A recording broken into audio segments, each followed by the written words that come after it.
ఆఫీస్కి వచ్చిన bank officers అందరికీ కూడా విహారీ లక్ష్మిని ఎండీగా పరిచయం చేస్తాడు. ఇక దాంతో బ్యాంక్ ఆఫీసర్స్ అందరూ కూడా మీ expenditure, capital income, future goals వీటన్నిటి గురించి మీరు సరైన ఎక్స్ప్లెనేషన్ ఇవ్వగలిగితే అప్పుడు మేము బ్యాంక్ లోన్ ఇస్తామని చెప్పి ఆ ఆఫీసర్స్ అంటూ ఉంటారు.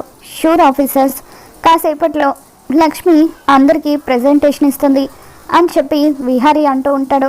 దాంతో అంబిక తనలో తాను నవ్వుకుంటూ ఇప్పుడు ఇది పెన్ డ్రైవ్ లేదు కాబట్టి ఎలా ప్రజెంటేషన్ ఇస్తుందో చూడాలి అని చెప్పి మనసులో అనుకుంటుంది. ఇక సహస్ర కూడా వస్తే లక్ష్మి, వాడెవడో నీ దగ్గర నుండి పెన్ డ్రైవ్ కొట్టేమని నాకు చెప్పాడు, కానీ ఒకందుకు ఇది నాకు కూడా ఉపయోగపడేలాగా ఉంది.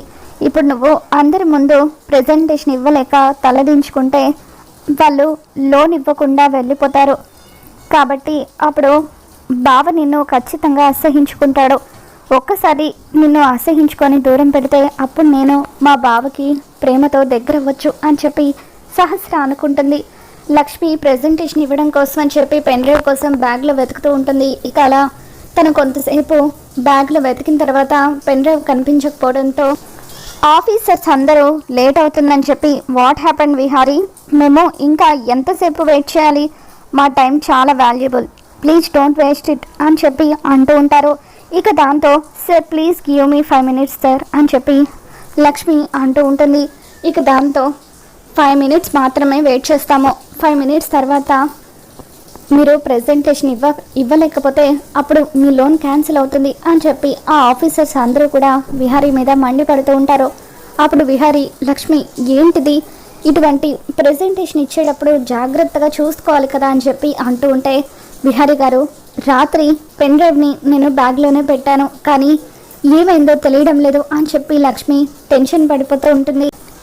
విహారీ, వాట్ ఈస్ దిస్, మేము ఎంతసేపు వెయిట్ చేయాలి, మీరు ప్రజెంటేషన్ని ఇవ్వలేకపోయారు కాబట్టి మీకు ఇవ్వాల్సిన లోన్ అంతా కూడా మేము క్యాన్సిల్ చేసేస్తున్నాం, మీకు ఇకపై ఈ 3 banks నుండి ఎట్టి పరిస్థితుల్లోనూ లోన్ రాదు, మీ కంపెనీని కూడా మేము బ్లాక్ లిస్ట్లో పెడుతున్నాము అని చెప్పి ఆ ఆఫీసర్స్ అందరూ కూడా విహారీ మీద మండిపడుతూ ఉంటే ఇక అప్పుడు సహస్ర విహారీ బాధగా ఉండడం చూసి, సారీ బావా, వాడెవడో నన్ను బ్లాక్మెయిల్ చేయడంతోనే నేను ఆ పెన్ డ్రైవ్ని కొట్టేయాల్సి వచ్చింది, ఇప్పుడు ఒక విధంగా నా వల్లే కంపెనీకి రావాల్సిన లోన్ అంతా కూడా క్యాన్సిల్ అయిపోతుంది అని చెప్పి సహస్ర అనుకుంటుంది.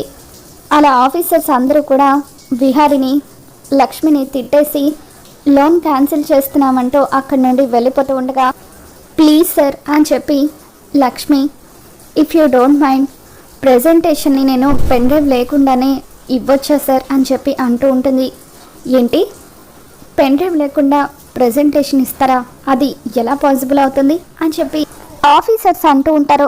దాంతో లక్ష్మి, నేను రాత్రంతా కూడా ఎంతో కష్టపడి పీపీటీని ప్రిపేర్ చేశాను, ఆ పీపీటీ నాకు కొంచెంగా గుర్తుంది, దయచేసి నాకు ఒక 2 minutes టైం ఇస్తే మొత్తం ఎక్స్ప్లెయిన్ చేస్తాను ప్లీజ్ సార్ అని చెప్పి లక్ష్మి ఆ ఆఫీసర్స్ని బతిమలాడుతూ ఉంటుంది.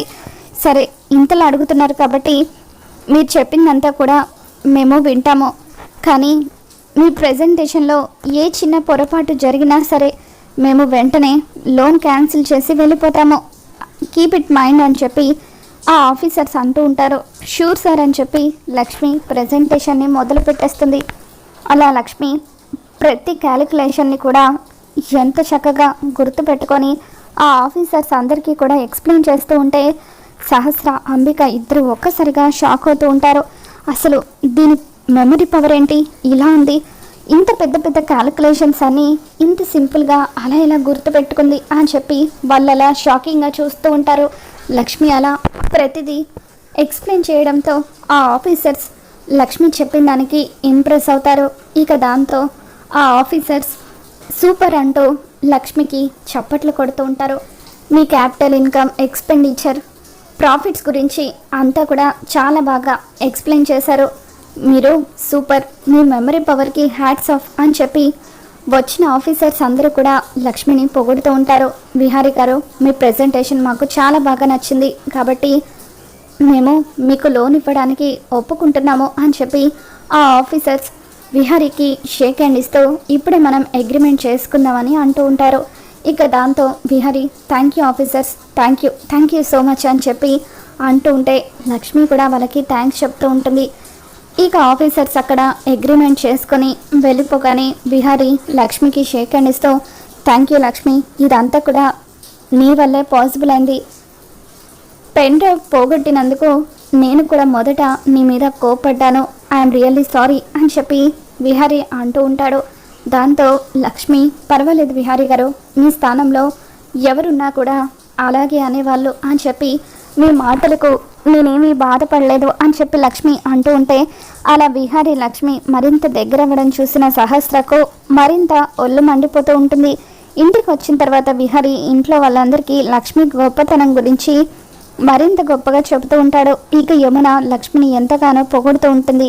అమ్మ లక్ష్మి, నీ గురించి నాకు బాగా తెలుసమ్మా, నువ్వు కష్టపడి దేన్నైనా సాధించగలుగుతావు, నీ టాలెంట్కి నువ్వు చాలా ఉన్నత స్థాయికి ఎదుగుతావు అని చెప్పి యమున లక్ష్మిని పొగుడుతూ ఉంటుంది. ఇక ఇదంతా చూస్తున్న సహస్రకి ఒళ్ళు మండిపోతూ ఉంటుంది. బావ ఈ లక్ష్మి ఇద్దరు దగ్గరవుతూ ఉంటే నేను సహించలేకపోతున్నాను. ఆ క్యాన్సిల్ అయిన ఫస్ట్ నైట్ ఏదో త్వరగా అరేంజ్ చేస్తే అప్పుడు బావని నేను దగ్గర చేసుకోవచ్చు అని చెప్పి సహస్ర అనుకుంటూ ఉంటుంది. ఇక తర్వాత రోజు ఉదయాన్నే ఇంటికి కోయదొర వస్తాడు. కొండదేవర పలుకు, జగదాంబ పలుకు అంటూ అలా కోయదొర అరుస్తూ ఉంటే యమున వస్తా వీళ్ళందరూ కూడా బయటకు వస్తూ ఉంటారు. అప్పుడు పద్మాక్షి ఆ కోయదొరని తిడుతూ ఏంటయ్యా ఉదయాన్నే నీ గోల, వెళ్ళిపో అని చెప్పి అంటూ ఉంటే వదిన ఒక్క నిమిషం అని చెప్పి యమున ఉదయం నుండి ఎందుకో తెలీదు ఆయన ఒకటే నాకు కళ్ళలో కనిపిస్తున్నారు, నాతో ఆయన ఏదో చెప్పాలని ప్రయత్నిస్తున్నట్టుగా అనిపిస్తుంది, కానీ ఆయన ఏం చెప్పాలనుకుంటున్నారో తెలియడం లేదు అని చెప్పి యమున అంటూ ఉంటుంది. ఇక దాంతో కోయదొర ఒకసారి మీ హస్తం ఇలా ఇస్తే మీ హస్తం చూసి చనిపోయిన మీ ఆయన ఏం చెప్పాలనుకుంటున్నారో చెప్తాను అని అంటూ ఉంటాడు.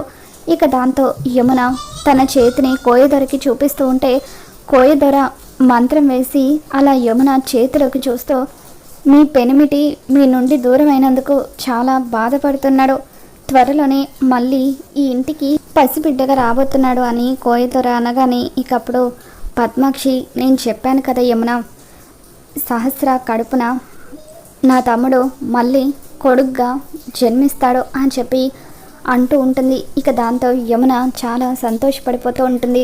త్వరగా సహస్రకు విహారీకి ఆయన బిడ్డగా పుడితే అంతకంటే కావాల్సింది ఏముంది వదిన అని చెప్పి యమున ఎంతగానో ఆనందపడిపోతూ ఉంటుంది.